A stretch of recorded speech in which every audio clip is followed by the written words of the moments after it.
There we go.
Good evening.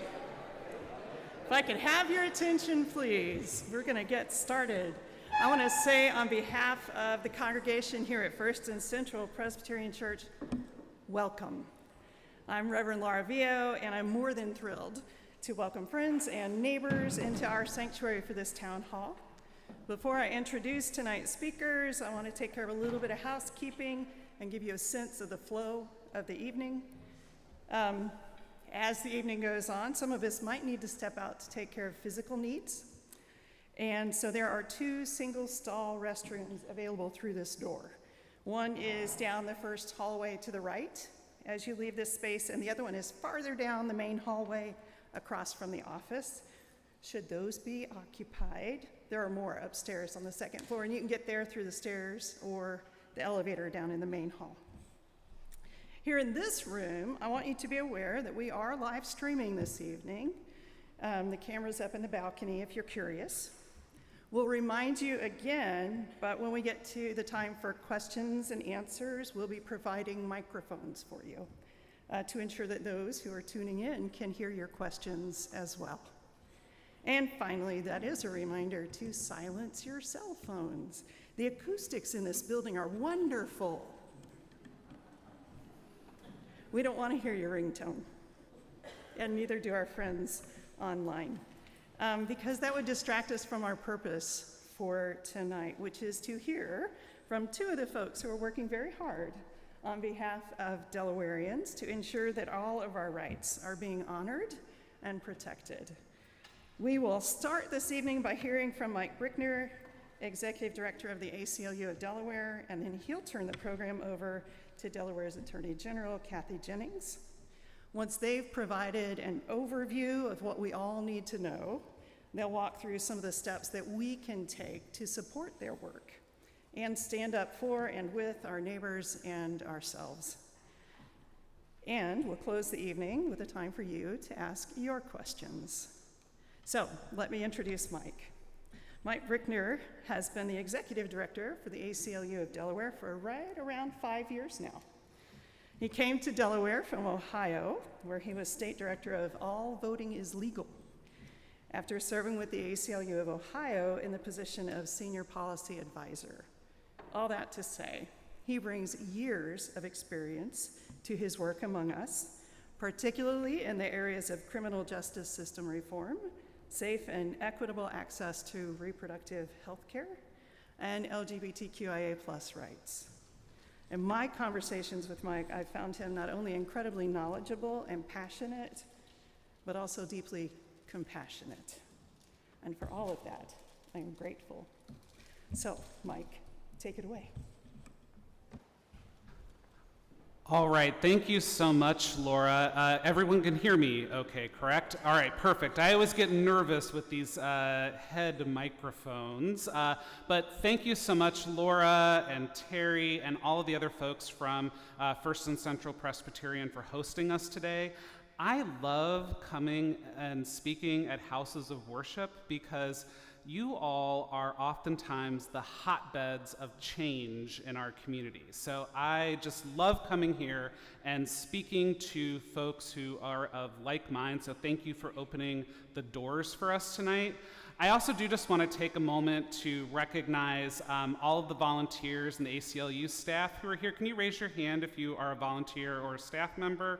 Thank you so much. Let's give them a round of applause. Thank you all for being here.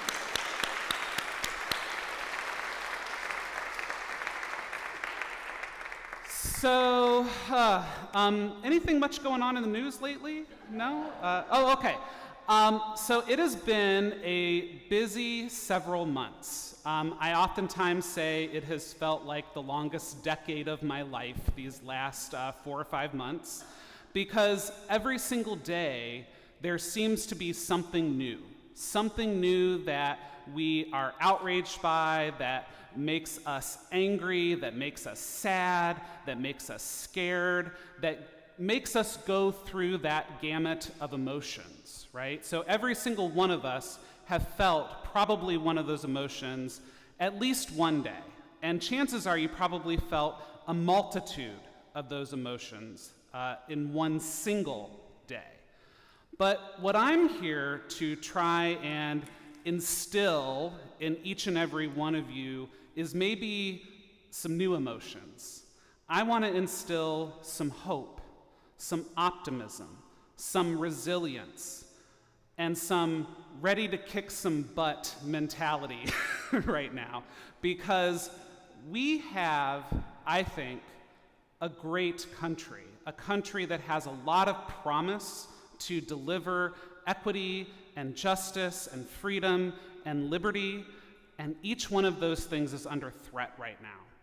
And they will continue to be at threat, and we may lose them if we don't fight back.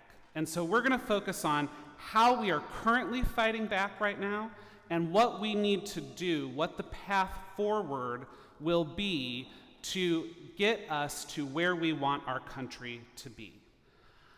I just want to, you're all here at an ACLU forum, but can I just get a raise of hands? How many people here are ACLU members? Raise your hand. I love to see it.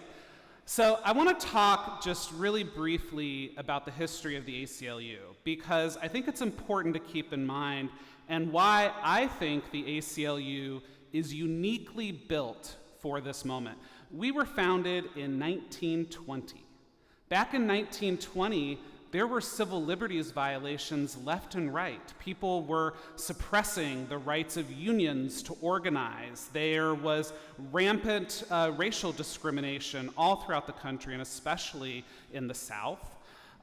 We just had white women be able to get the right to vote in 1920, but actually realizing that vote for all women would take a lot longer, right? And then we moved forward into the 1930s and the 40s, and we saw things like the Red Scare and a lot of discrimination based off of people's political beliefs or religion.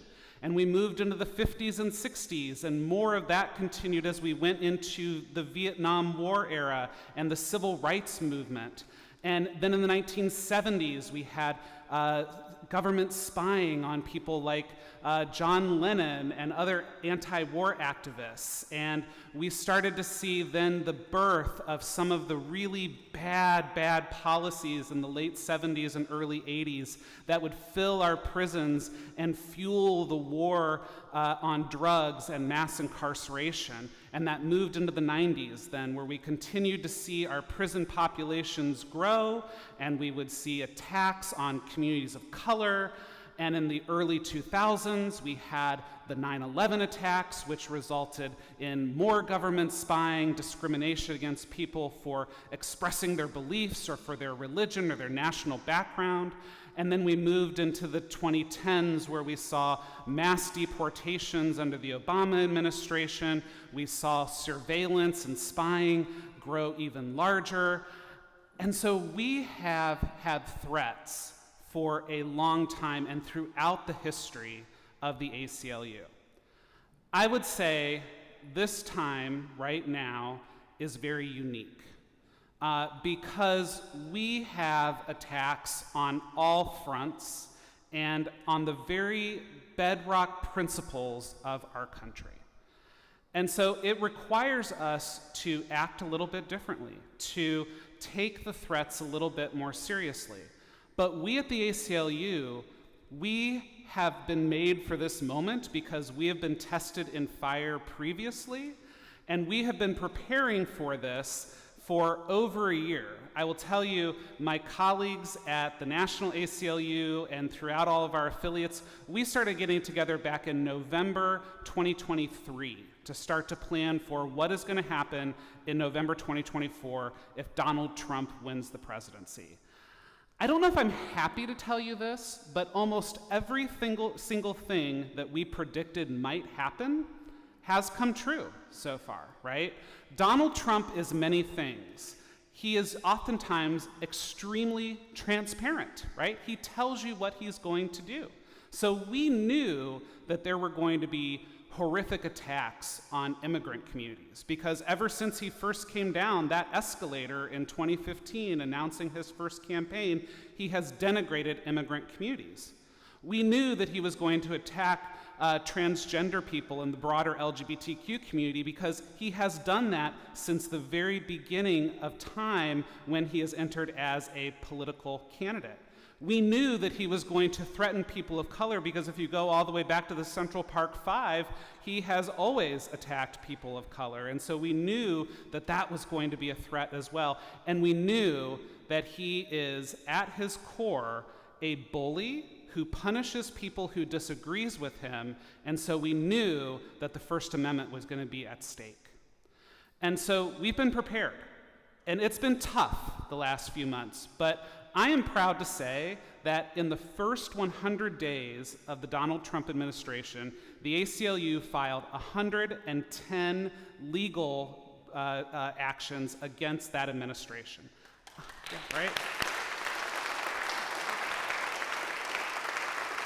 And what I'm also very proud to say is that our colleagues and friends at the Delaware Attorney General's office, who often does this in concert with the Democratic Attorney General's Association, they have also filed lawsuits. And this is really important because no single person and no single organization can defeat Donald Trump by ourselves, right? He is attacking us on all levels. And so we have to be in partnership with each other, as well as many other groups across the country, because we have to rise to this moment.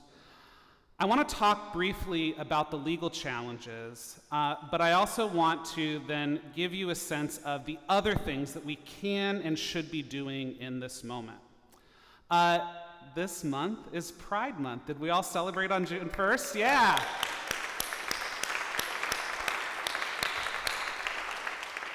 So, as I said, Donald Trump very much targeted transgender people from the campaign trail in 2024. So we knew that there were going to be challenges coming almost immediately. And what we have seen is that he essentially wants to erase transgender people from our society. He has enacted executive orders to try and prevent transgender girls from participating in girls' sports. He has tried to block access to gender-affirming care for minors and other folks who want to access gender-affirming care. He has tried to prevent various websites, like science and health websites, from publishing research that focuses on transgender people. He has tried to prevent people from having documents, government documents, that reflect their true gender identity. So he is trying to essentially erase transgender people from our communities. So I can tell you, on those things that he has done so far, we have filed lawsuits and we are winning. We challenged his executive order to not allow transgender people to have US passports that reflect their true gender identity, and we're winning that case right now. Just today, Just today, an issue that is, near and dear to my heart is the issue of incarcerated transgender Americans. So people who are in the Federal Bureau of Prisons. Many of them need access to gender-affirming care because it is critical to them staying alive, to having a good mental space, and to living as themselves. The Trump administration tried to cut off all gender-affirming care in our Federal Bureau of Prisons. Today, a court ruled in our case saying that they cannot do that and transgender prisoners should get access to gender-affirming care. So I'm feeling a little buoyed, right? I'm feeling like, okay, we're winning some of these cases and it's so exciting. But it's not all good news, right? We have filed now nearly 40 challenges in the area of immigrants' rights. And we are largely winning there right now. It's funny, I think the last time Attorney General Jennings and I saw each other was around May Day, and that was when we had a wonderful victory out of a district court in Texas from a Trump-appointed judge who said that the Trump administration could no longer use the Illegal Aliens Act to deport people without due process. So we won that case in front of a Trump-appointed judge in one of the most conservative states in this country, right? That we have to give the basic due process for these individuals in order to be processed through our immigration system, and the administration has to follow by the rules. So I'm excited for that. I was very, very excited about the work that all of our affiliates did last month around the issue of students having their student visas be suspended, oftentimes without notice. Many of these students would just simply be walking around their campus, and suddenly they would get a notification because the campus checked whether or not their visa was accurate and was still in place, and they would find that the federal government suspended it. And without any reasoning, they wouldn't give any notice, they wouldn't tell anyone why they did it. So we challenged those in courts across the country, and we were able to get the federal government to back off of that program and leave those students alone. Now,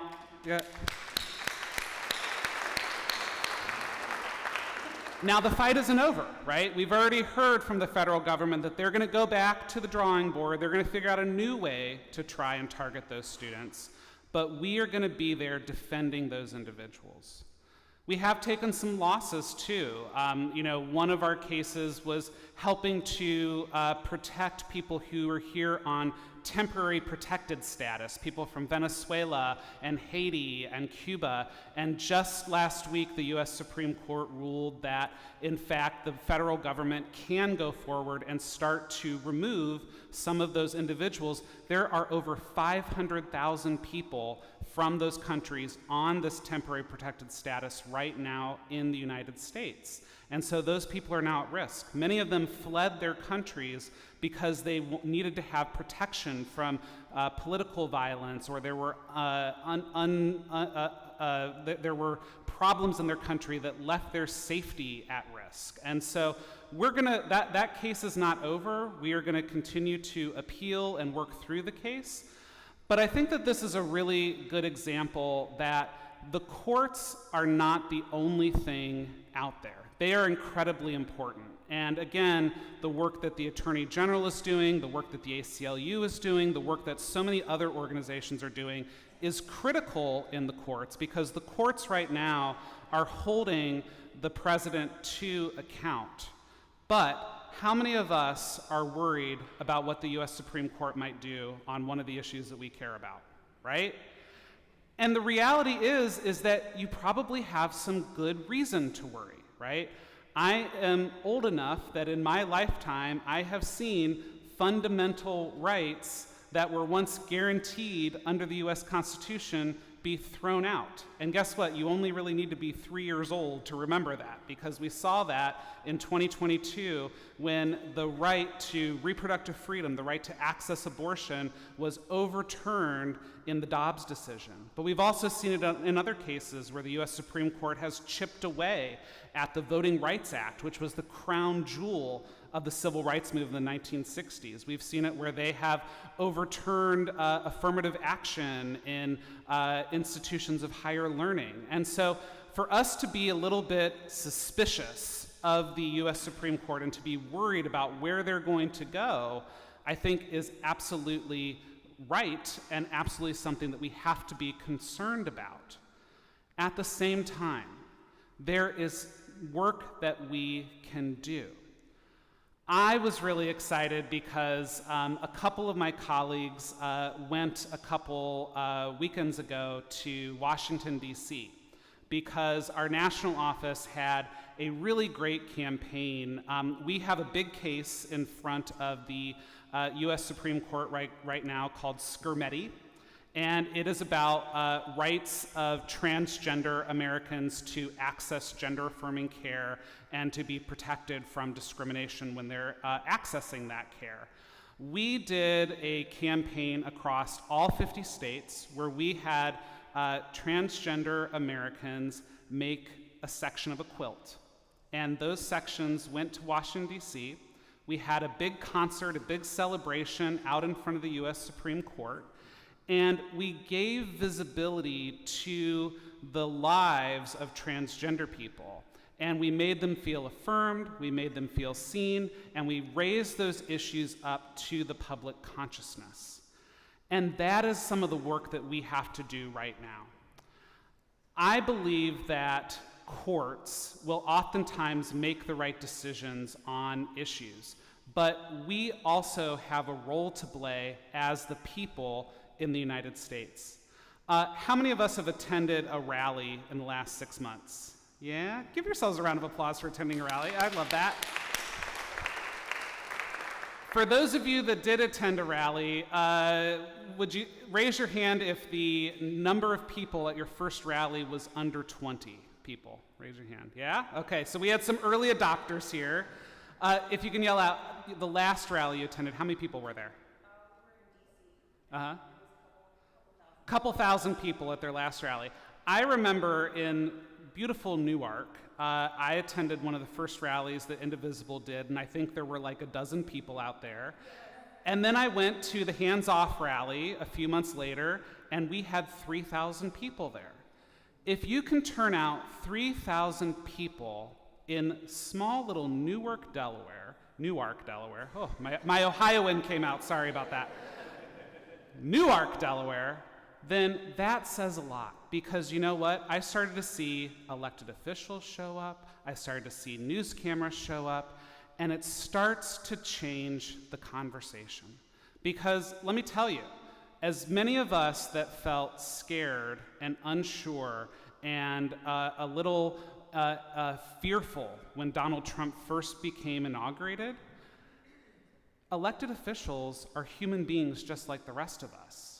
They're feeling scared, they're feeling nervous. They have oftentimes the weight of the world on their shoulders because they're saying, if I move in this direction, are my constituents going to back me? Am I going to get some sort of retribution or punishment from the federal government? So they're weighing all of those things. And so you all showing up, you all having a presence out in the public has a real effect. I want to talk about the impact of collective action that happened real recently that I think is a really good blueprint for how we can all be active in the future. So how many of you paid attention to what happened in Camden, Delaware a couple weeks ago? Raise your hand. Yeah, okay. So let me tell you how this all came about from my perspective sitting at the ACLU. So we were in a team meeting on Monday around noon, it was right around lunchtime, and we were, talking about some issue, and all of a sudden, one of the team members put in the chat, there's like, hey, I just checked the ICE website, and I saw that Delaware now has a city listed that has this 287G agreement. 287G agreements are a formal agreement between the Immigration and Customs Enforcement and a local law enforcement agency to say the local law enforcement agency is going to help to enforce immigration law. Since Donald Trump was elected, those 287G agreements have tripled across the country. We now have over 600 and counting all across this nation. And what is really dangerous about those 287G agreements are a couple things. Number one, they are force multipliers for Immigration and Customs Enforcement. Donald Trump would very much like to deport 11 million people from this country. Does he have enough folks who work in ICE to be able to do that right now? No, he does not. So he wants to try and take control of local law enforcement agencies to try and help to carry out his plans to deport people from this country. And 287G agreements are absolutely poisonous for community police relationships, right? Because suddenly you have deputized these law enforcement agents to go out and to ask people about their immigration status and to enforce a piece of law that they don't necessarily have a lot of experience on, right? So in places that have 287G agreements, we see increases in race profiling and issues of civil rights abuses. We also see a lack of then police resources because ICE doesn't give the local municipalities money to enforce immigration laws. So they're having to expend their resources on those individuals. And then, unfortunately, it also undermines the trust that those communities have in law enforcement. So if I am a victim of domestic violence, but I'm an undocumented person, am I going to go to a law enforcement officer and let them know about that? I'm not, right? If I am a victim of theft or fraud, am I likely to go to a law enforcement officer and report that? Probably not, right? So it leads to more crime and more victims who are not going to get the benefit of law enforcement. And so what happened, we learned about this 287G agreement in Camden at noon. We had a supporter who lives in Camden, and we called her up and we said, hey, are you aware of this? And she said, no, but there's actually a city council meeting here tonight. Now, the person that we called, if you don't know her, her name is Flor McKendall, and Flor is fantastic. She is president of the state NAACP. And so Flor said, well, I'm going to go to the Camden City Council meeting. I'm going to ask about this because Flor, beyond being a resident of Camden, she is also the chair of their city's police accountability board. And she is like, how did I not know about the police wanting to do this? So she goes to Camden and that evening to the city council, and she asks the mayor and the city council, she says, is this true? Did you do it? And the mayor says, don't answer her question. And so she says, okay, I quit the police accountability board right here on the spot because you're not going to use me if you're not going to provide information. But also just be aware, the NAACP and the ACLU, we're going to bring the heat. And we brought the heat. So by the next morning, we had sent coalition letters to the city. We had alerted folks around the state who needed to know about this. And then we also did an action alert for our members where we had dozens and dozens and dozens of members write into the Camden Police Department and the Camden City officials and say, we don't want this in our community. We don't want 287G agreements in the state of Delaware. And within 24 hours, the city of Camden retracted that 287G agreement, right?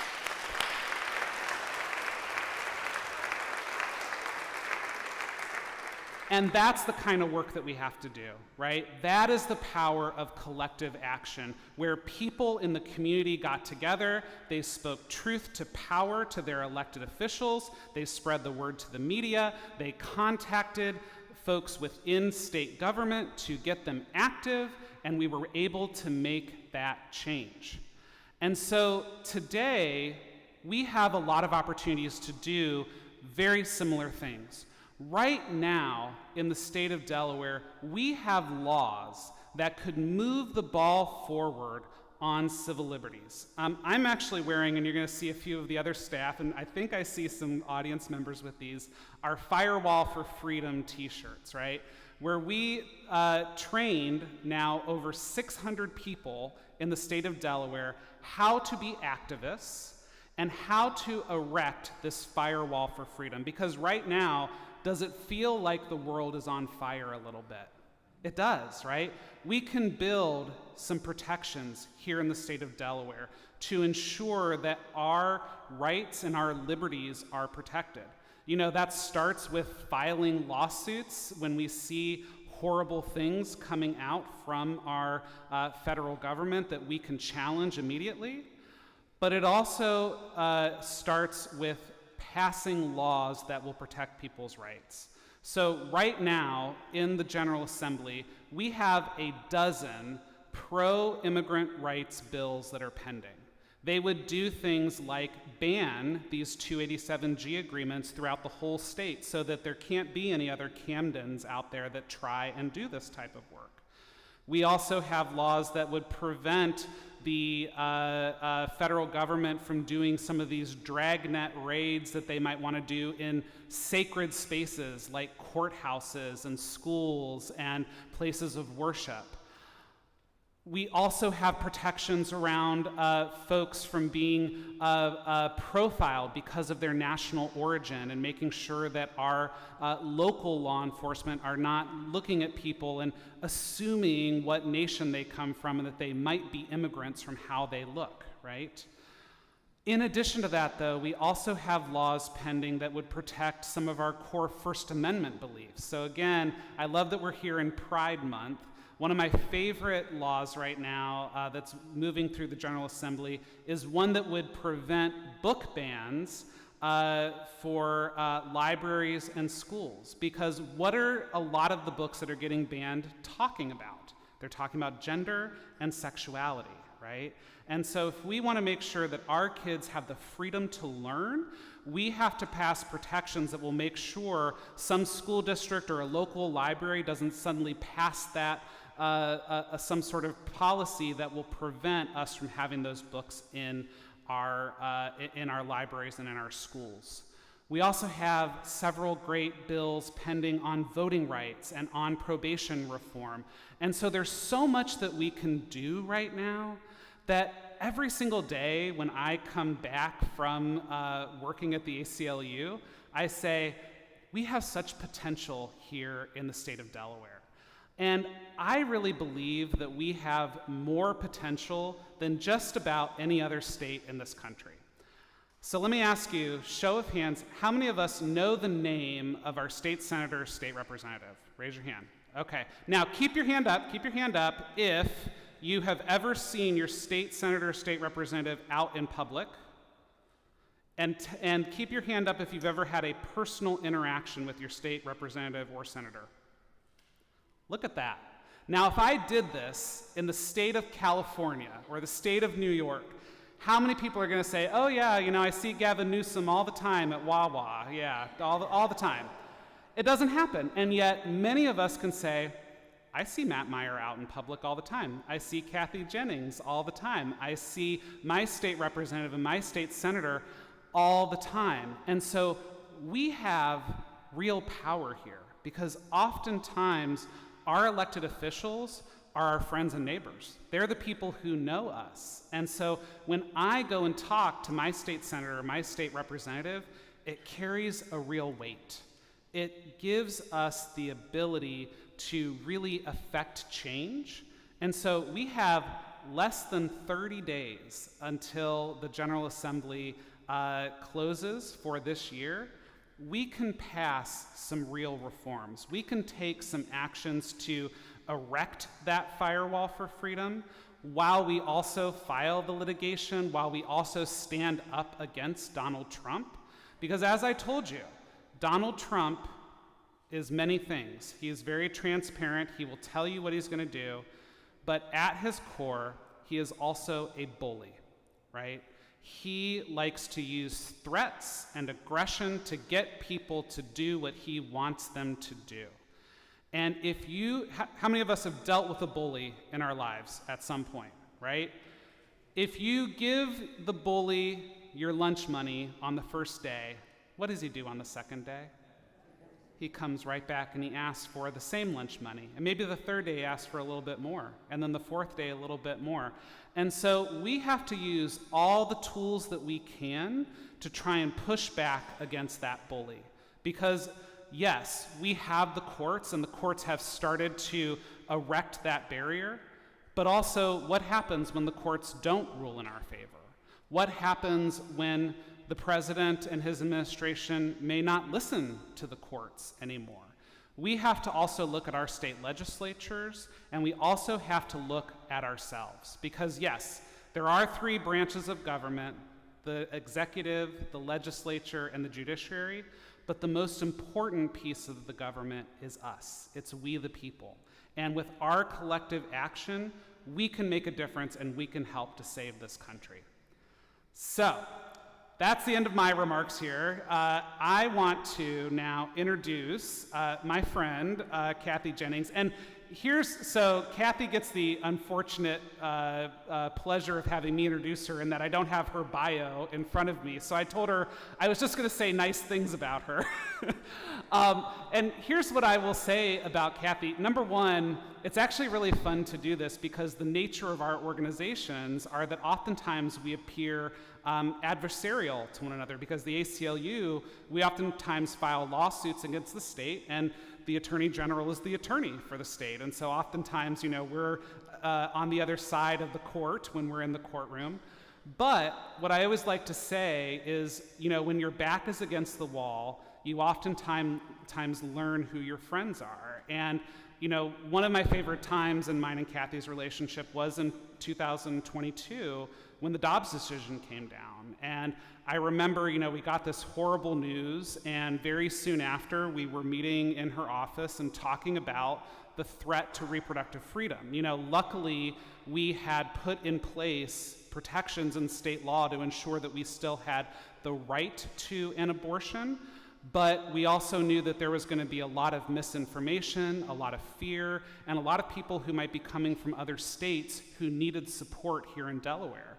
And so one of the first things that we did was we helped to put together a warm line for people to call to get legal assistance from the Attorney General and from many pro bono attorneys who wanted to help people who wanted to access their rights. And so to me, that very much shows one, who Kathy Jennings is, that she went and helped to solve this problem when the going got tough, and was a great example of us partnering together as the ACLU and the Department of Justice. So really proud to know Kathy, and again, your Attorney General from the state of Delaware. Give her a round of applause.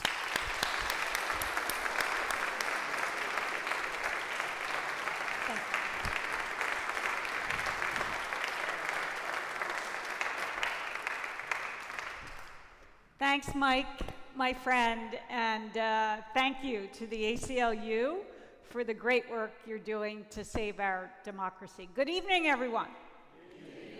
Good evening, everyone. All right. We have a lot to talk about. Mike, you did a fantastic job recounting all the lawsuits and causes that Trump has occasioned for us to take up. Let me just tell you a little bit about myself. I did not run for office to sue Donald Trump.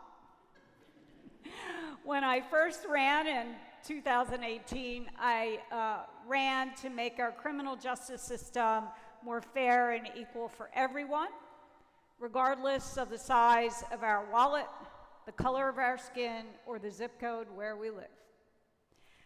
And I was lucky enough to get elected. And then we got to work. We passed 11 bills in the first year. And those bills were critically important to transforming our justice system. It is a job that will never be done, but it is one that I am so honored to have worked on.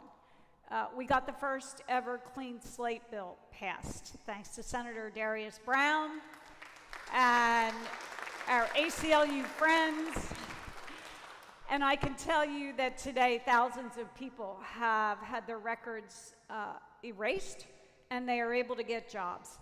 That bill passed unanimously in our state Senate. Why? It was a jobs bill. It was a bill everyone could agree upon.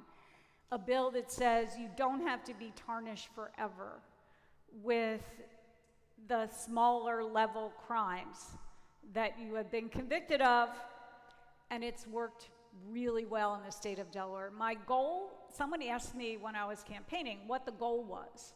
What's your goal? How are you going to measure success? And I said, well, you measure me on this. We're going to lower our prison population and make sure that the people who are in prison are the people who really need to be in prison because they're violent and they have harmed other people. 2, we are going to lower the recidivism rate, the rate at which people commit crimes after they have been incarcerated. And 3, we're going to lower violent crime in this state, and importantly, in the city of Wilmington. And I am so proud to say that with the work that we have done with advocates all over the state, with gun violence intervention people who are out there convincing people not to pick up a gun, and frankly, with law enforcement. Yes, I have worked extremely closely with law enforcement, including the Wilmington Police Department, and we are seeing historic lows in gun violence in our city. Historic. We have not seen these lows in decades.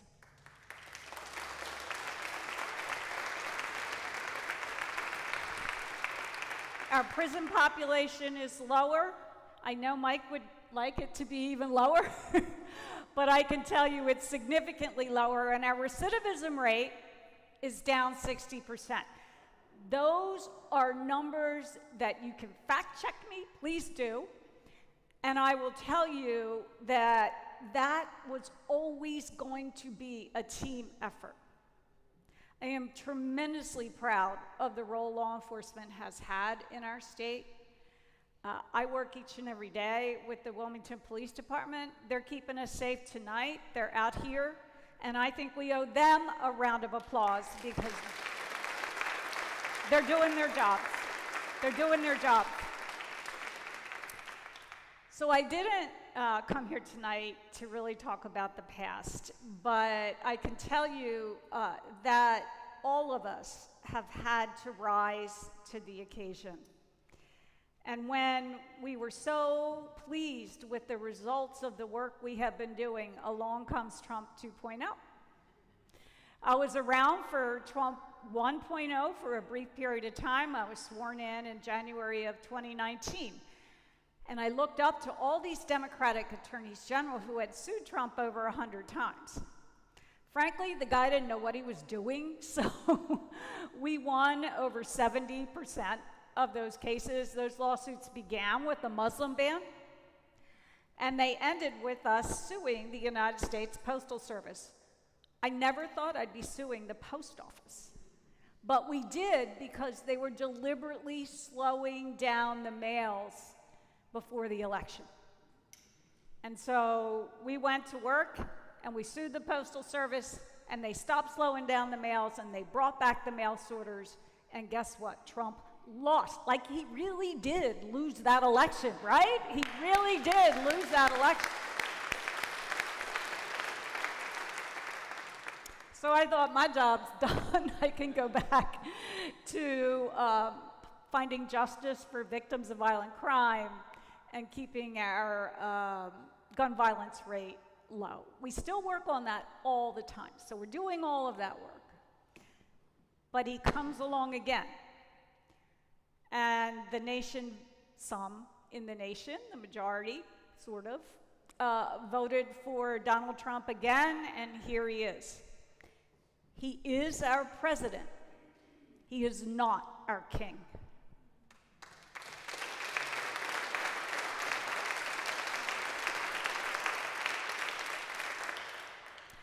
He would like to be the dictator in chief. And let's just talk for a minute, as Mike talked about as well.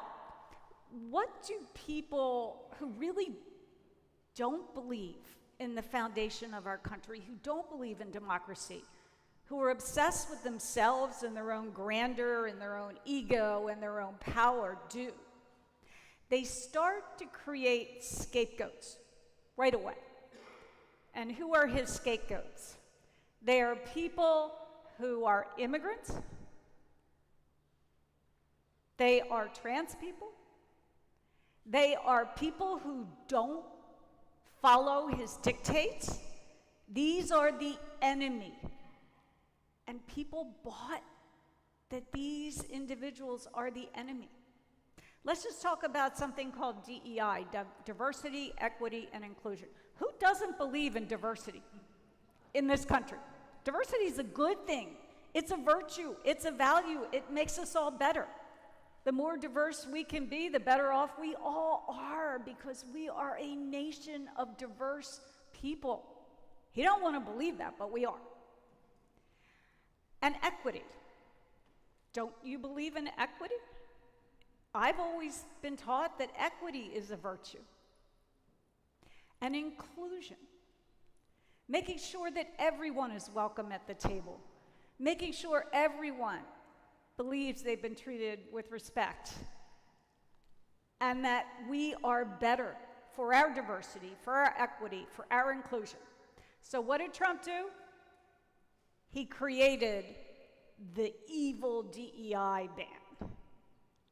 And he would have you believe that it's illegal, that it's bad. He has told all of us that if you follow DEI, if you follow diversity, if you follow equity, if you follow inclusion, right?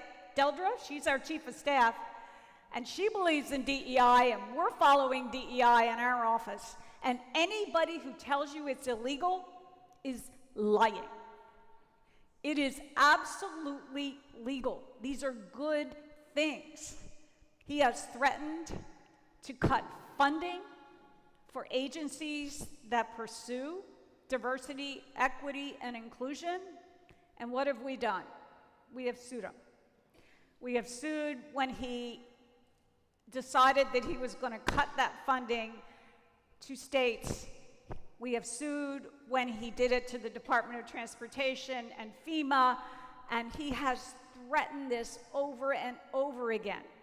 He has told Harvard University, don't pursue diversity, equity, and inclusion. He has told law firms, stop pursuing diversity, equity, and inclusion. And he has told corporations, stop now. What else does a dictator do? They force people to their knees, and they threaten them.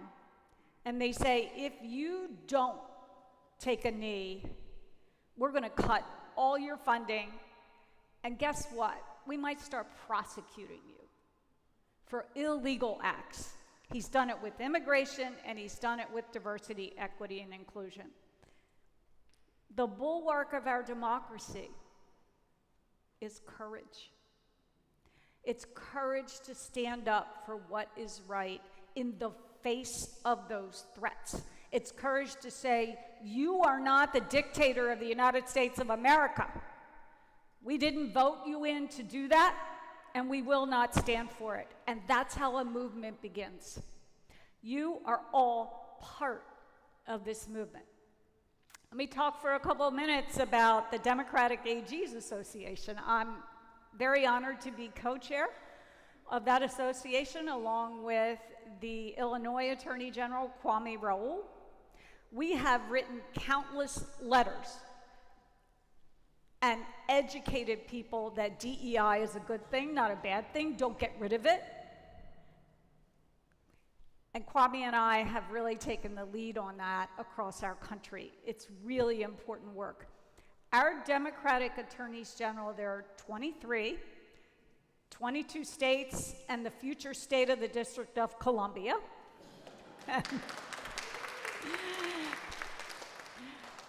And we have joined together in a really unique way. When is the last time you have seen an entire group of elected officials agree with each other, sing off the same prayer book, and follow the same cause? That's what we've done. And we've done that because we know there is a goal greater than any one of us. And that goal is not so one of us can be on TV, one of us can be on MSNBC or CNN, although my colleagues often are. The goal is to really fight back in meaningful ways. The goal is to work with the ACLU to make sure that we are a force multiplier, because it is going to take all of us. And so, frankly, on day one, when Donald Trump said by executive fiat, I'm ending birthright citizenship, we said, not so fast. Not so fast, and we sued. In fact, we sued in 2 different states, and we won. That case is now in front of the Supreme Court of the United States. We're going to fight like hell to make sure we win it there as well. That is a cause worth fighting for, don't you think? We have had this law in the wake of the Dred Scott decision following the Civil War. This is important stuff. It may be among the most important lawsuits that we filed. Then he told the OMB, the Office of Management and Budget, yeah, like we're going to cut all federal funding to the states. I don't care that Congress appropriated this money. I don't care that they pass laws. I'm passing an executive order that says we're cutting funding to the states, including Delaware. That's about $4 billion a year in total to our little state. And so we sued, and guess what? We won. He then decided that he was going to gut the federal government. And he used an individual you may have heard of, Elon Musk. I actually read his biography. It's fascinating it's fascinating. But, was it also predictable on day one when he brought Elon Musk into his administration that they would part ways? Guess what? They parted ways. Two big egos that couldn't work together for too long. But Elon Musk had his Doge allies, all the tech bros, go into the United States Treasury and invade your personal data and take it. We filed a lawsuit and we won. We are fighting the good fight each and every time that we can. I wish we could file more. I'm just going to single out Ian Liston down there. Ian, you're in the back of the room, and he's not going to stand up or even acknowledge who I'm pointing at. Ian, stand up, please. Yeah. Ian is the head of our Office of Impact Litigation, and he has been there each step of the way. He is the mastermind in Delaware of why we have been so successful. But the fight goes on, and I could go through countless lawsuits that we have filed, that we are filing, and that we will be filing in the future. But every one of those has a significant purpose.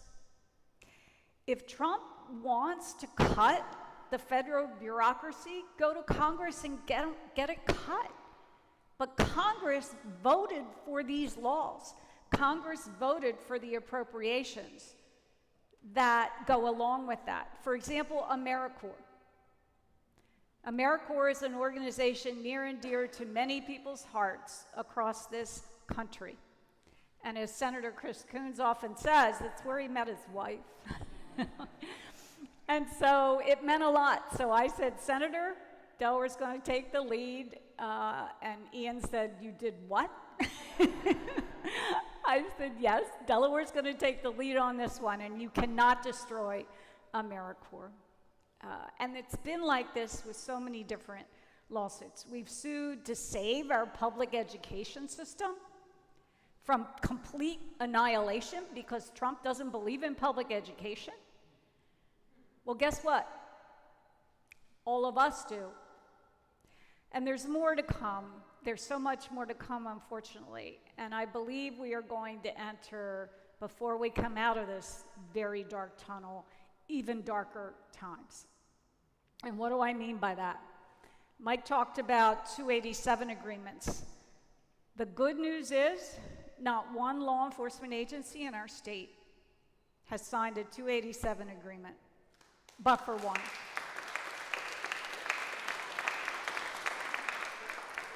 And I know Fleur McKendall and Mike and the NAACP had a lot to do with Camden rethinking their decision. The interesting thing is, behind the scenes, so did a very large police department who may have talked to the chief of Camden. So we have bright spots here, and I fully anticipate that we will stay together as law enforcement. And by the way, Trump's cutting law enforcement in our states.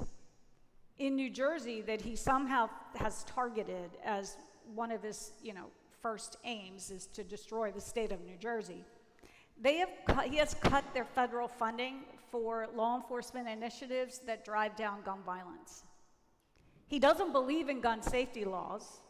I don't know if we're going to have an ATF that survives this president, but I can tell you this, the Second Amendment is a Bible for him.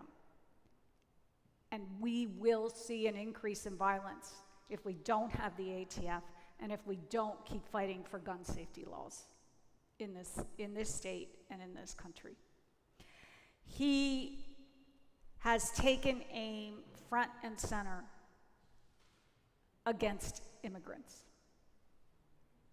And it's not just a theoretical thing because we haven't had these mass raids yet in Delaware.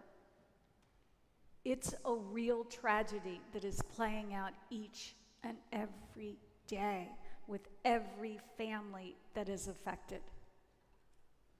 There's a young woman who lives in Frankfort, Delaware. I'm not going to use her name. She would not agree to that, and I don't blame her. I wouldn't either.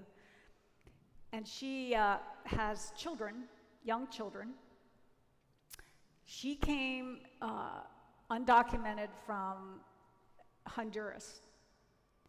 And she came here with her significant other, who wasn't a very great guy. And one night in front of her children, he stabbed her in the stomach with a box cutter. She called the police arrested him. She cooperated in the prosecution of the case, which is how we got to know her in our office. Our domestic violence unit handled the case. Fully cooperated. This guy got convicted, and as he should have, he was deported. Fast forward, she is raising these children by herself. Her brother lived with her, and I've been to her house. It's like a one-room house, just about. It's got a little tiny bedroom. She works as a painter for a larger company that, by the way, wasn't paying her. And when she and other people who were undocumented complained, the owner of that company turned her in. So the ICE comes knocking on her door one night, and she did what we have told her to do. Do you have a warrant from a judge? And by the way, she had U visa status, protected witness status at the time.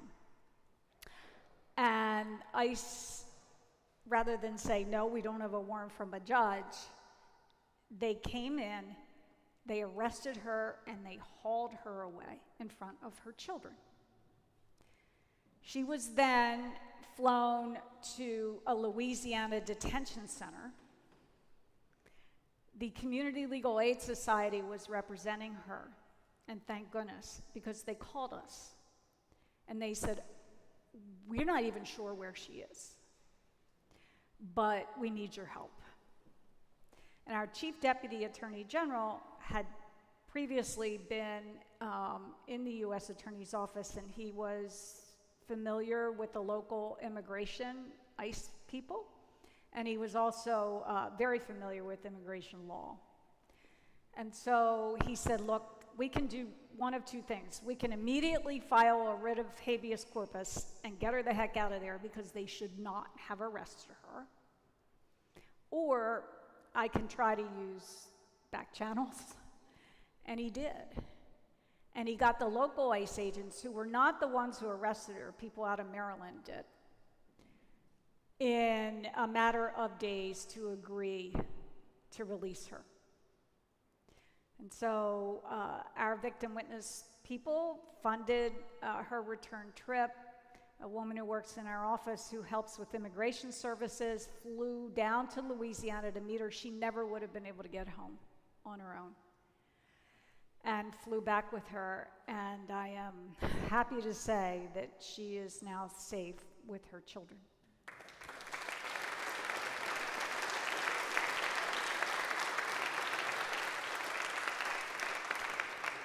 But these are the darker times we can expect. Here's what we know. We know that going forward, Trump has named certain sanctuary jurisdictions. Of course, he didn't name us because he called us Delaware. They didn't spell it right. So I said, well, we're home free then, right? But the list was so inaccurate that even the Department of Homeland Security took it down after a day. They got so many complaints. But that's not to say it's going away. It's coming back. And what he will threaten to do, which is right there in his executive order, is to take away all federal funding for sanctuary jurisdictions. And what are we going to do? We're going to sue them. And we're going to win. So I know, this is a long battle, and it's not for the weak of spirit or the faint of heart, but we will be there. We will be there each and every day when he tries to cut your Medicaid, when he tries to take away your Social Security, when he tries to gut healthcare research and our education system. We're going to be there each and every day. And the Democratic AGs will never, never forsake the cause of justice.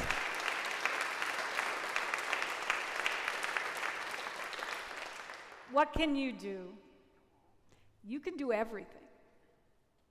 If elections ever mattered, and they do, of course, they matter now.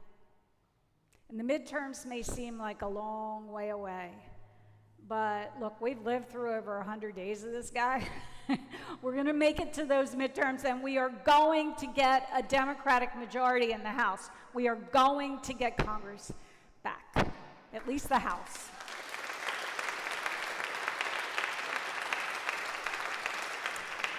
And in the meantime, a movement has begun. And it is growing each and every day. But it will be up to you to make sure that movement continues, that it stays strong, that we don't get to the point where we say, really, is there any hope? Yes, there is. And the hope comes from standing alongside each and every one of you in those marches, in those peaceful protests. These matter. Your vote matters, your voice matters more than anything else. A lot of people have asked Mike and me over the past several months, what's the Supreme Court going to do? And what if he doesn't obey the courts? Well, he's already not obeying some judges, very good judges, some of whom he appointed, by the way. Here's what I believe. We're not going to win every battle, and we didn't win the temporary protected status. But I believe that the Supreme Court justices, or at least most of them, care about their legacy. They care about what they're going to be viewed as generations from now. And they don't want to be viewed as destroying the fundamentals of our democratic system, the separation of powers, and the fact that we have come so far in our history. We're not going back. We are not going back. What am I saying? We're not going back. We are not going back. We are going forward. We are going to save this great country, and we're going to be there when Trump leaves the White House. Thank you.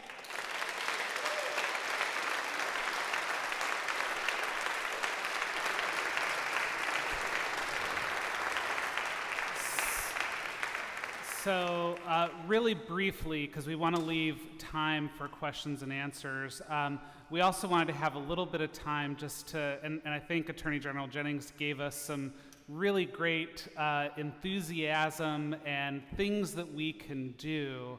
And so I just want to mention, when you walked in, or if you walked over here, there are already some action items for you. The Attorney General mentioned the right to vote. And I believe it is our most precious right. We must exercise it.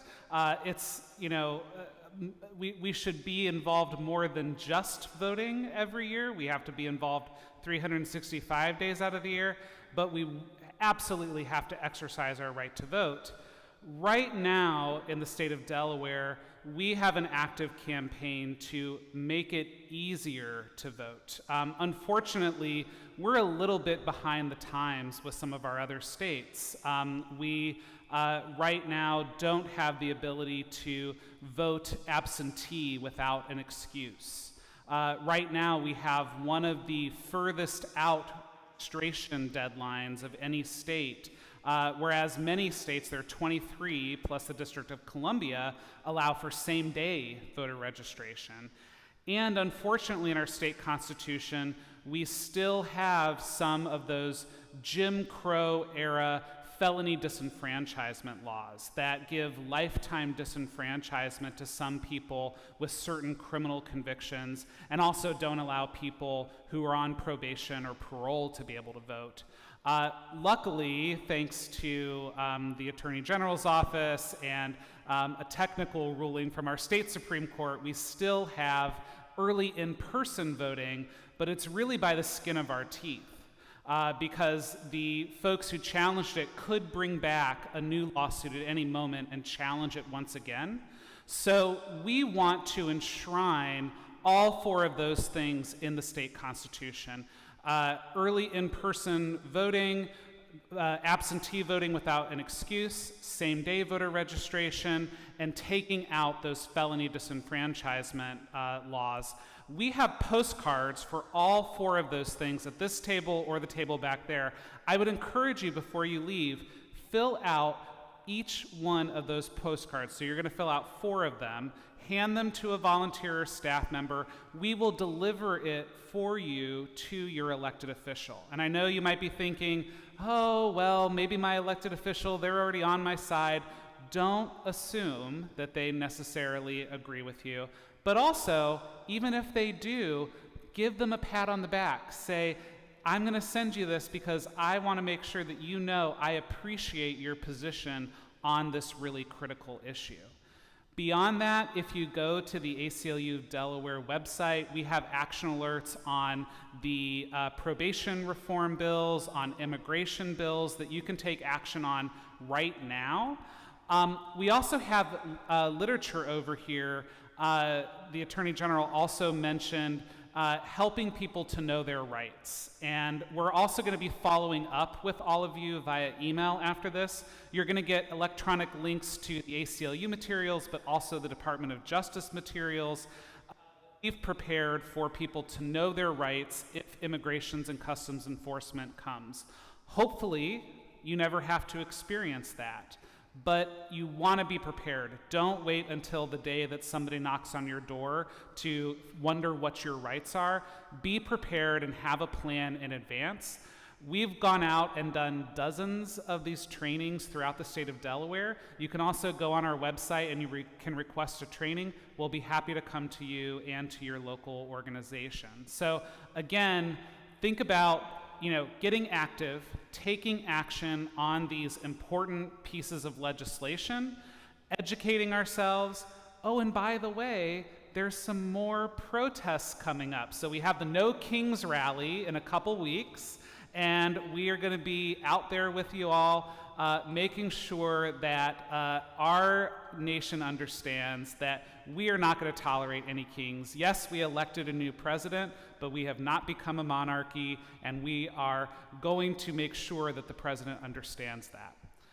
So, with that, any other action items that you would want, Attorney General? I think you got it covered. All right, perfect. So with that, we've got 3 people who have microphones. So I'm going to ask you to come down the 3 aisles, and if you have a question, raise your hand, and they're going to come to you and give you the mic so that we can hear. And Melissa, it looks like you have somebody over there, so go ahead. Hi, my name's Kaylee. I am the DEI officer for the Delaware courts, although I'm not speaking on behalf of the courts. Although I will say it's wonderful to have the courts continuing to support DEI despite all of that, so very excited to be a part of that. I'm a part-time law student at Temple Law. where I'm a social justice fellow. And then I'm also an organizer for the Philadelphia Trans Wellness Conference. So I tend to think of myself as like being in a lot of different worlds, like the institutional world, the newbie student world, and the grassroots activist world. So my question for both of you is, how do you see the relationship between institutional actors like yourselves and grassroots activists evolving or continuing to change without like co-opting anybody's message or diluting the goals of either? You want me to start? Go right ahead. It's an interesting and challenging question. Thank you. And thank you for your DEI efforts. Gotta love the Delaware courts. We have the best judges in the country. I don't always agree with them, but that's all right. You know. Same. I think what has to happen with grassroots organizations as they interface with the ACLU or with our office is to make sure we can lift their voices up and help on the organizational front. We just had a policy conference, the Democratic AGs in Virginia, and we met with advocacy groups from all over the country, leaders of organizations like the Urban League and the NAACP, et cetera. And what we learned was really important, which is they're looking also to say, where is our voice and how can we best use our voice? I mean, one of the ways I think we settled on this is let's all do town halls as often as we can. Let's get together and join forces to show that this isn't just us. This is a whole huge movement. We should do a march in DC. And I said, you all should be with us and we can all march together. And I think that's when people really start to pay attention. It's the numbers of people and it's the organizations coming together. Because we all have different perspectives, but when we speak with one voice about the value that unites every one of us, then we are a true power. I want to say, I think the grassroots activists are absolutely essential right now. As I mentioned, you know, the folks in Indivisible and some of the other groups that started protesting way back in January, and it was very small numbers of people, they have been out there every single week. Like when I drive down to Sussex County and I'm driving on Coastal Highway and there are hundreds of people outside of that Walmart, it is absolutely breathtaking for me to see, and I believe truly it does make a difference. A lot of people say to me, oh, you know, protesting, what does it do? It makes a difference because, one, I felt like, personally, after the election, I felt a sense of isolation. I felt like I don't know where my community is because I saw a majority of the country vote for Donald Trump and to, you know, disregard this clear and present danger to our civil liberties. And so being out there and pushing for change, I think, is incredibly important to get more people to speak up. And it's also important in terms of putting the pressure on different institutions. I can say for the ACLU, we're sometimes a little privileged. We don't take any government money, right? Because we sue the government all the time. So we can't exactly take their money and then turn around and sue them. I can attest to that. Right. Sorry, lawsuit between friends.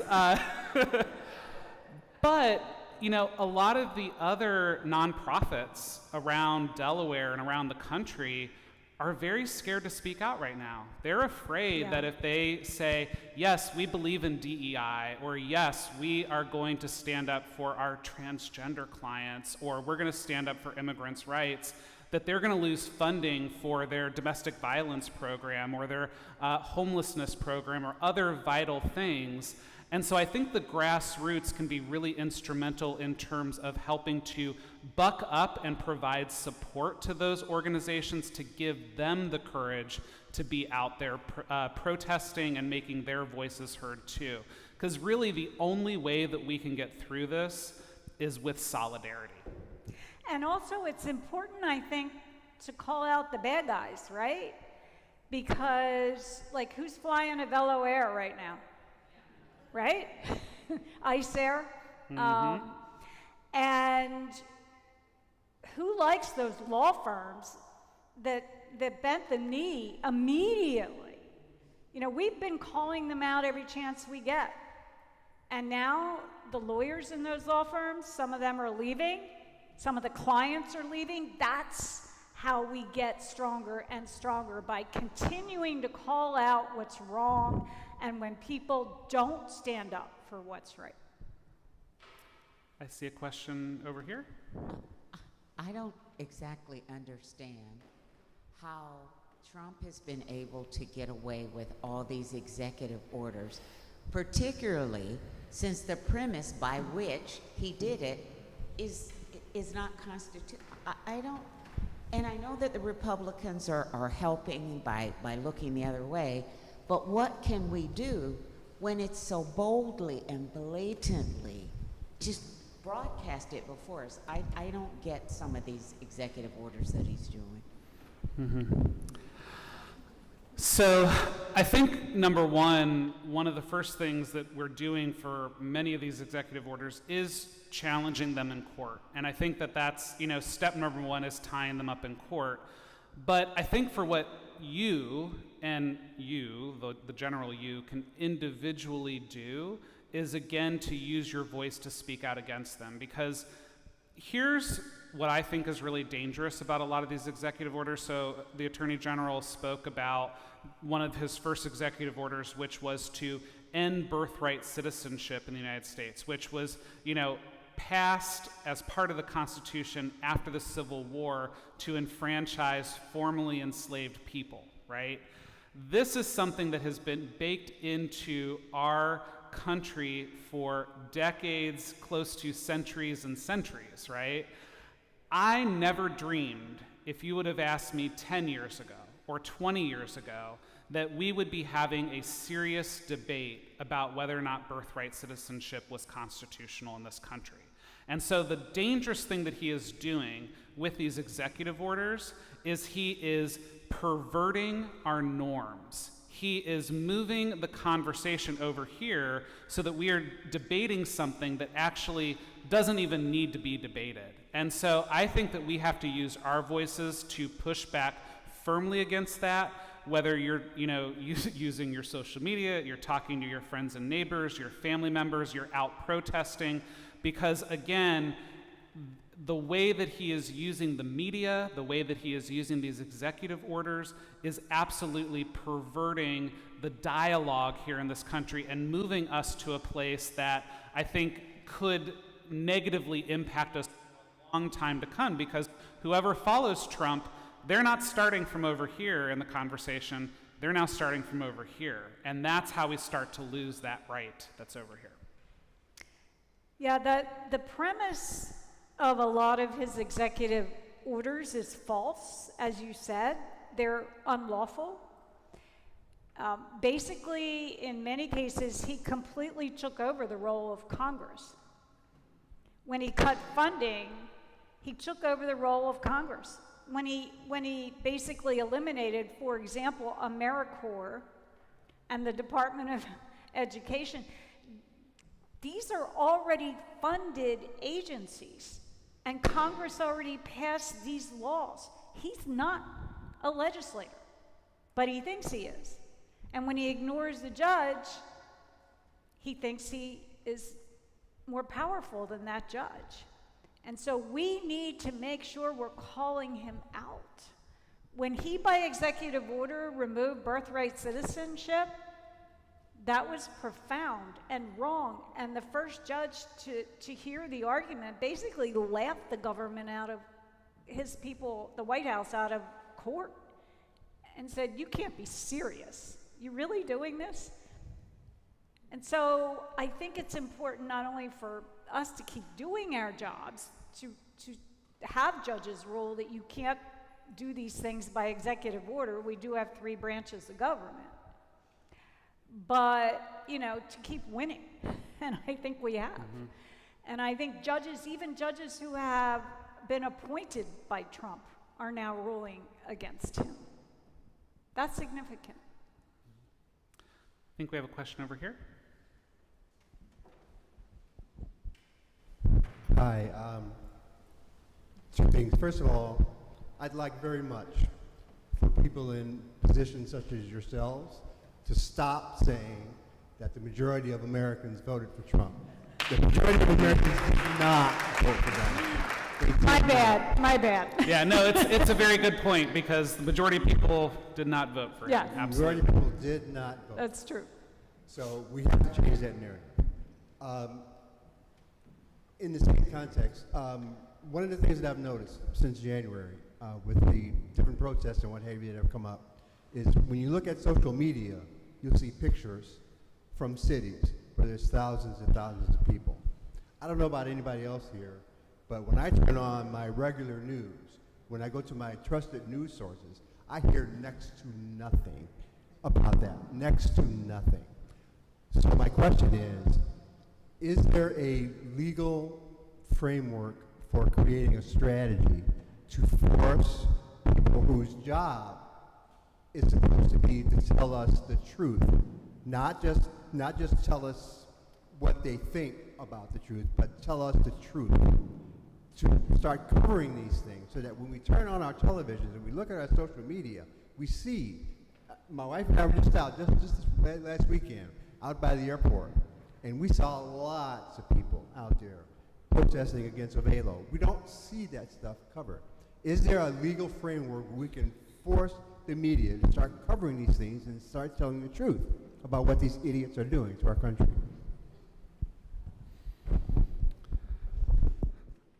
Well, I'll start as the non-attorney on the panel since you asked for a legal framework. I know, I'm going through my legal. Yeah. I'll give her some time. But I think there's a couple things here. So I think number one,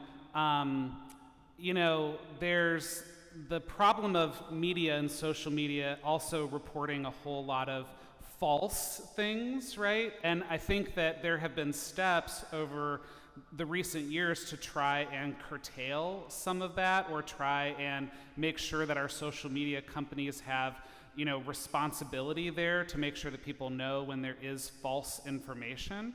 ACLU, we are big believers in free speech and people should have access to information, but also these companies should have, I think, some basic regulations to make sure that they're reporting things fairly and accurately and that people have access to that information.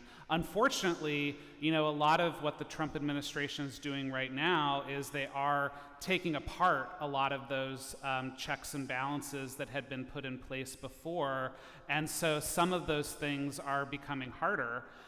I do think that for coverage of those media programs, for me, it's hard to imagine how we can require news media to cover something. I think, again, the media is a free entity and they should be able to cover what they want.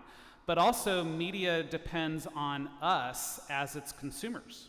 And we have the power to also demand that they cover those things, or we're not going to consume it. I'm not going to keep on buying my subscription for the newspaper. I'm not going to keep on giving ratings to my local television station, and so on. And I'm not going to give a click onto the website for them to report on things that I either don't care about, report on it falsely, or not cover the issues that are important to me. So in my opinion, I think that we can do some collective organizing to push our state and local and national media to better report on these things and to use our powers as consumers to do that. Yeah, I agree. I believe that we have the right to free speech, and we can disagree and we do often disagree with each other. The problem is that one of the problems is we're not getting our news the way we used to get our news, right? I recently saw the play Good Night and Good Luck. I mean, we're not getting our news that way anymore. There is no one person who can save us from the lies and the fear-mongering that's going on. But I think there are ways we can seek out the truth, and then we have to lift that up so that people actually hear us. It's gotten so bad that a U.S. attorney who just got appointed in New Jersey, who was a Trump lawyer, announced on Fox News that she was starting a criminal investigation against the governor of New Jersey and the attorney general. Really? That is unheard of in the Department of Justice. And now it's the new normal. So I think we all have a responsibility here to seek out the truth and to make sure that when we hear lies, that we don't just let it go. I see a question back there, and then we'll go over here.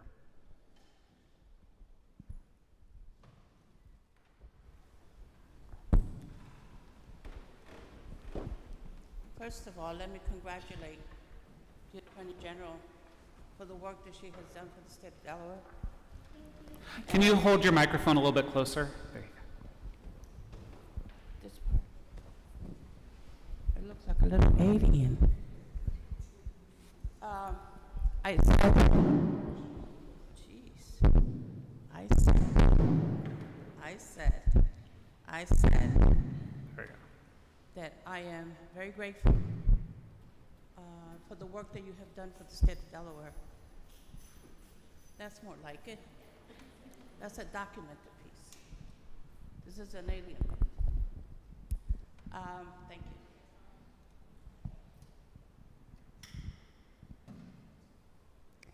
Is that Maria? Appreciate the work that you've done for the state of Delaware. And it makes me feel really good to hear you say that it takes courage to stand up for what's right and just. And it makes me feel good that you say that we have to fight back in multiple ways. Yet, and you know, I'm Maria Maltez. I run the Latin American Community Center. I'm the president and CEO. I've been there 30 years. So I've been fighting unjust actions for the majority of my life. I'm turning 75 soon. And I started at, I think I was 25 when I was arrested by the Wilmington police for fighting police brutality. I witnessed it and I stood up for what's right and just. And I was arrested. I'm still fighting police brutality. You know, we have a lot of good police officers, a lot. But we have some that do not need to be there. So it just breaks my heart when we have these immigration bills in the House that I know for a fact that your office isn't supporting. And I just want to know why.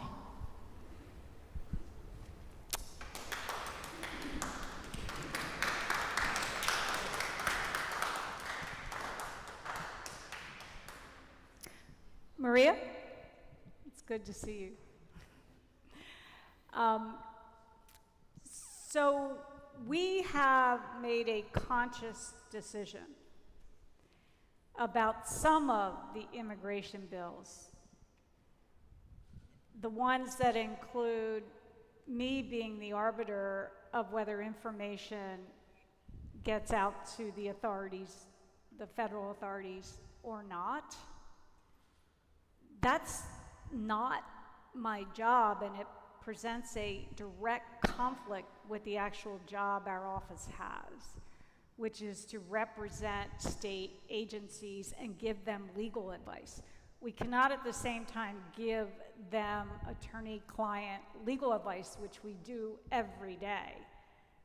And then I turn around and I'm the arbiter of whether they should release something or not in a public way. I can't be both their attorney and the public arbiter of that. So it sounds a little bit legal, but it really very much presents a direct conflict for our office. So Maria, you know I support immigration rights and that we are fighting really hard. We have issued guidance for people all over the state. We have visited people, we have reached out to people everywhere to try to make sure that they are protected. And we are fighting back against, you know, this idea that local law enforcement should be recruited to help ICE. That's not what we want in our state. And so far we've been pretty gosh darn successful. But there are times when I have to say, this is not the role of the Attorney General to be both the attorney for the state agencies, which we are, and at the same time, for me to independently say what information should be turned over and what shouldn't. It's not my role. That's why. Well, thank you, Attorney General Jennings. My question in some way was related to that one, because as a citizen, I want to know, there is 12 bills that could become a law and that will protect immigrants. And I know that legislators, sometimes they go to you first to say, are you going to support it or not, to put it, to file it. And others say, I go on my own if I think that's good for the community. Imagine, one of them is that they will be prohibited, the program 287G is the Camden situation. It will be prohibited for police to get into these agreements. So there is others that will protect the migrant education in case the federal funding is taken out. And this is just 500 children, but they need a school because they go with their parents from harvest to harvest. Others protect the people that go to church. ICE should not come to church to pick them up. Others protect when they go to pay a ticket for a traffic violation. They should not be picked up for doing the right thing. When they go to hospitals taking their children, they should not pick up. So what is, I really want to understand, because your explanation, you have to educate me more,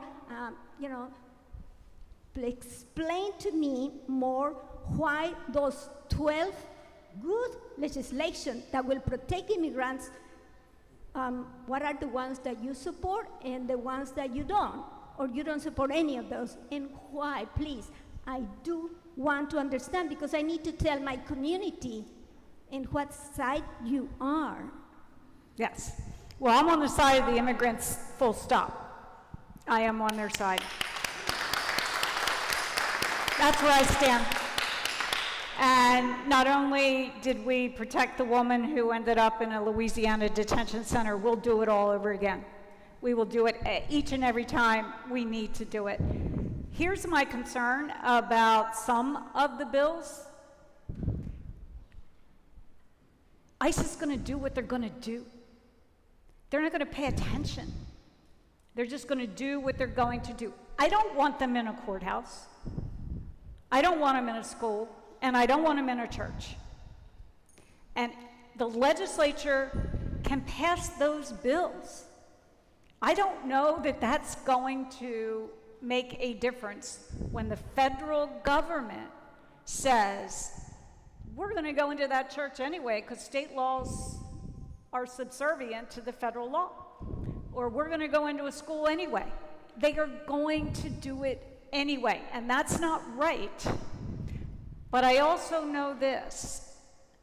I know that we can do our job right now protecting, and we are to the extent we possibly can. And mark my words, I'll be sued, the governor's going to be sued, I'll be investigated, other people will be investigated, regardless of what laws get passed and don't get passed. I just hope somebody bails me out. But I can tell you this. There are decisions that have to be made. And protecting immigrants is where I stand. I don't know that those laws will be effective. And what I worry about is they may give us false hope. They may give people false hope because the feds are going to do what they're going to do. And if they cut off all federal funding to our state, that's $4 billion. And I will fight them. I'll be the first person to file a lawsuit. You bet. I've done it, and I will do it again. We're already suing on that very issue with respect to other agencies. That's $4 billion. Lawsuits take time. And so I want to make sure everyone understands, and I think Mike and I may not agree on this, that if the General Assembly passes a law, ICE is not going to care because they're the feds. That's not right, but I also just want to make sure that we are as protected as we can be, that we are as strong and stable as we can be. That's why I go to town halls with all the members of Congress and with the governor, and we speak with one voice. But you're right to ask the question. You're absolutely right. I just don't want to make things worse. Because right now we have not had a mass raid. Right now we are okay in that respect. I know people are frightened. I know that. I know it firsthand. I've seen it. I've been there. But we have to be smart, and we have to realize the time we are in, and we have to fight the battles we can fight. I'll just add, I think we'll be right there with the Attorney General and the Governor in terms of being investigated. I expect nonprofits like the ACLU to be targeted as well. For me, I go back to your story about the young woman in Frankfurt who was trained on know your rights, and ICE did just break through the door. But I also know a lot of other stories of people who did know their rights and assert them, and ICE did respect it too. I think that we have to, not go with a fatalism that ICE will always disregard, or that there is not anything that we can do. I also think that there is a value in terms of the community seeing us stand up with them and protecting them. I think that some of those laws will do that and will help to put up some barriers against ICE and some of the worst impulses by the federal government. But, the reality is, in all areas of the law, people violate the law all the time. Government actors violate the law all the time. When I would do know your rights if you're pulled over by the police trainings, people would say to me, well, but what happens if the police officer's doing X, Y, and Z that you say that he can't do? And I say to them, well, he's gonna do it, right? And unfortunately, all you can do in that moment is assert your rights, rely on things like cameras or bystanders collecting that information, and then asserting your rights later on in court if somebody violates your rights. And so, yes, we can't necessarily stop Donald Trump and Immigrations and Customs Enforcement from doing every single evil thing that they want to do, but there are things that we can do to put protections in place that will help to slow them down, that will help to mitigate harm. And I also go back to, I think the funding questions are big and serious ones, and I appreciate that the governor and the attorney general and other folks are really grappling with them. I think, for instance, the sanctuary list that came out last week really kind of gave up the game, right? I think that whatever we do, they are going to come for us, right? Whatever we do, we have 3.5 more years of this administration. If we don't think that there will be ICE raids in the state of Delaware, I think you're mistaken. If you don't think that there's going to be additional attempts to cut our funding, I think you're mistaken. And so, to me, the better course of action right now is to stand up for our values and to ensure that the community sees that we have their back. And also, as I said, Donald Trump is a bully. We have seen time and time again, and I'm not just saying this because it's Taco Tuesday, but that he oftentimes chickens out when people call his bluff, when they say, this is not acceptable, we are not going to do what you are trying to get us to do. And so it's also important for us not to comply in advance. And so I think we have that duty here in this state to do that, not just for immigrants, but also for transgender people, for people of color, for people who are speaking out against the administration. We have a duty and an obligation to do that. I think we have time for one more question, right over here. Okay, can you hear me? Kathy had just talked about speaking with one voice. One of the things that we've seen in our going to protest is that the grassroots organizations don't seem to be all on one page and aligned. How can your organizations help us with that so that we can get to the point where we overpower the Taco and get him out of there? How do we get to that point? How do we get everybody together? You talked about the council all meeting in Virginia. How do we get all of the grassroots organizations in one meeting to move forward with one voice? Excellent question. It's hard. There's a famous, well, actually it's Senator Ted Kaufman saying, hard things are hard to do. It sits on my desk. It's not easy because there are differences among us. I'm sure there are a lot of differences among us in this room tonight. But the one voice comes with a value that we all hold dear. That we support the Constitution of the United States of America, and we will never back down from that. That's where we come together. I mean, Democratic AGs across the country don't agree on a whole bunch of things. The AG in North Carolina isn't going to feel the same way about every issue as Tish James in New York. You know, we're just not ever going to agree on everything. But we've managed to do this by coming together with the most important and impactful things.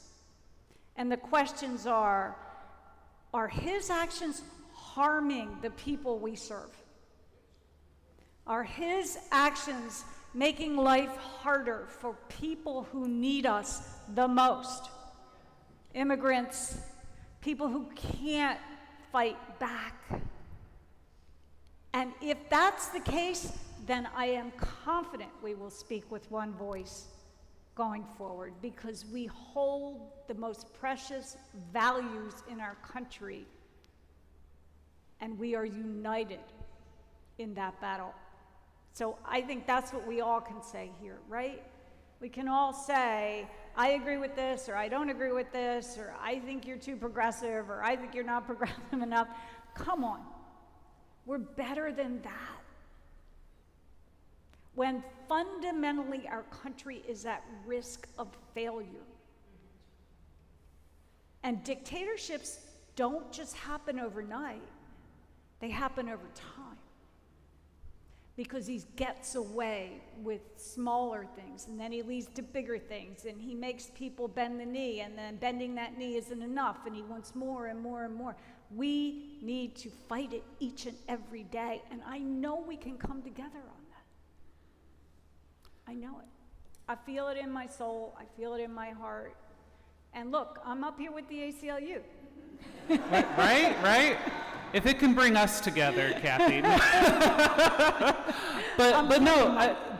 but really, I mean, I think that, as I said before, solidarity is really our only path out of this. And we don't agree on every single issue. As I said, typically our offices are in an adversarial relationship in court. We don't always agree, and I don't always agree with everybody in the state legislature or anybody or everybody that has an elected position here in the state. The important thing is, how can we unite around the values that we all believe in? And the question that you're asking is a question that has dogged progressive activists since time immortal. And I would say, first of all, get yourselves together. Start talking to each other. Because oftentimes activists work in silos. So this idea of why can't we get together and all talk together? Start bridging the divide. Start talking to them and saying, let's all get together. Let's all put a Zoom room together. Let's all meet somewhere in Newark or in Wilmington or in Dover or wherever it happens to be. But also look for those organizations that can also be funnels for you. So again, the ACLU, we are a clearinghouse of your constitutional rights issues. If you care about any single one of our issues, if you go and sign up for our action alerts, we also have a volunteer form. If you fill that out, you will get weekly updates about various volunteer opportunities, ways to take action, and that can be your North Star, right? Look for what's already in existence and see how you can bring your divergent parts to make it bigger and better, right? Because again, that is really the only way that we are going to be able to get through this. We have to, that cartoon where you have the fish going after the big fish going after the school of small fish, and then all of the small fish come together to make the big fish. That's exactly what we have to do. And that means getting through those communication barriers. It means getting through egos, because sometimes that's a thing, right?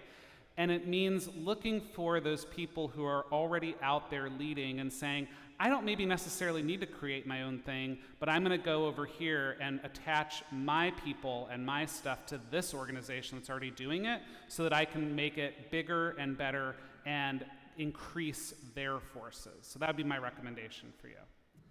So with that, we kept the Attorney General a little bit longer than what we promised. So I am so happy that she was here with us tonight. And I also really want to, let's give her a round of applause. Thank you, Attorney General.